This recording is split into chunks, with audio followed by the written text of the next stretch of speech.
Hi, I'm Professor Krista Dalton in Religious Studies at Kenyon, and today I'm going to share a story from Leviticus Rabbah, a Midrashic text based on the book of Leviticus.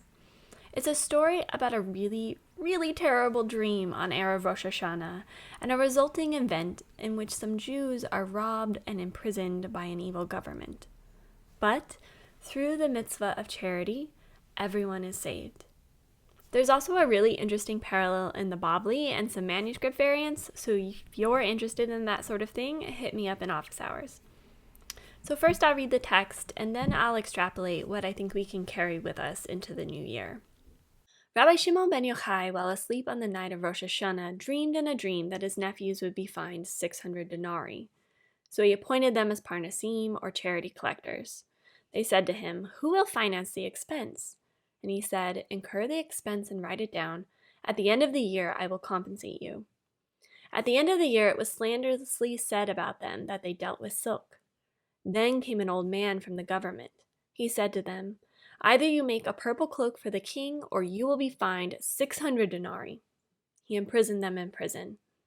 When Rabbi Shimon ben Yochai heard, he came before them. He said to them, "How much of your expense is left?" They said to him, "Here's the document. Take it and read it." He read the record and found that of the expense of 600 denarii, only 6 denarii were left. He said to them, "Give me the 6 denarii and I will free you."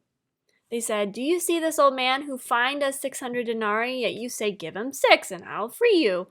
He said to them, "Give me the 6 denarii and do not worry yourselves." They gave him the 6 denarii, and he slipped it into the palm of the guard, and he freed them. Once freed, they said to him, "Perhaps you knew that we would be fined?" He said that since the night of Rosh Hashanah, he knew that they would be fined 600 denarii. They said to him, "If you had told us, wouldn't we have given these 6 denarii for the mitzvah?" And he said to them, "If I had told you, you wouldn't have believed me. Rather, there is for me a settling of your accounts, so that you would perform the mitzvah disinterestedly." In this text, Rabbi Shimon ben Yochai receives a dream that warns him that the coming year is going to be really bad, and his nephews are going to be fined an exorbitant amount of funds. But he doesn't tell them how bad this year is about to become, lest they spend the year focusing on preserving their interests. Instead, he tells them to become charity collectors and to finance the position out of their own pockets. Jewish communities in late antiquity had what we call a kupah, or a communal charity fund. So when Rabbi Shimon ben Yochai's nephews gave to charity, they were contributing to this communal fund and helping oversee its distribution to the poor. Anyone in the community who was in need could receive from the fund.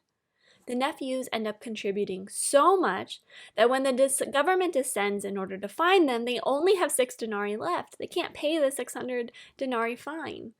Rabbi Shimon has successfully tricked Rome here, with the wealth of the nephews going to support the community rather than line the pockets of Romans.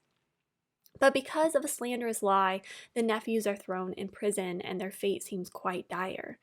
Yet because the nephews have performed the mitzvah of charity, Rabbi Shimon ben Yochai is able to perform a small miracle and successfully bribes the guard with the remaining 6 denarii. Even more, the nephews don't have to worry about losing all their money because they contribute to the communal fund, and so they will be able to be sustained from it in their newfound poverty. Investing in one's community is the key here to surviving disaster. When I think about this story, I wonder what Rabbi Shimon ben Yochai's advice to us would have been if he received a dream anticipating the year 2020. What would he say if he knew it was going to be such a bad year? I imagine that his advice would not have been all that different. That he would have said, give charity. Give charity. Invest in your community. Incline toward justice, because when we do, we save lives.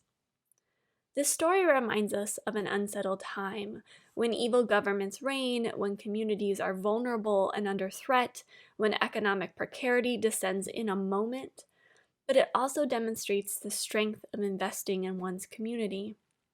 The mitzvah of charity is grounded upon the idea that we are obligated to each other. Investing in that obligation is powerful. It can upset empires and evil intent. I hope this story in some small way encourages you to approach this new year with a renewed commitment to invest in your community in all the ways and forms that's possible. It may seem like we've had a really bad year, but our tradition teaches that in the year to come, we can invest in our community and rest assured that those small actions have large and sometimes miraculous effects. So that's my story for Rosh Hashanah. Shana Tova, everybody. I hope you have a good year.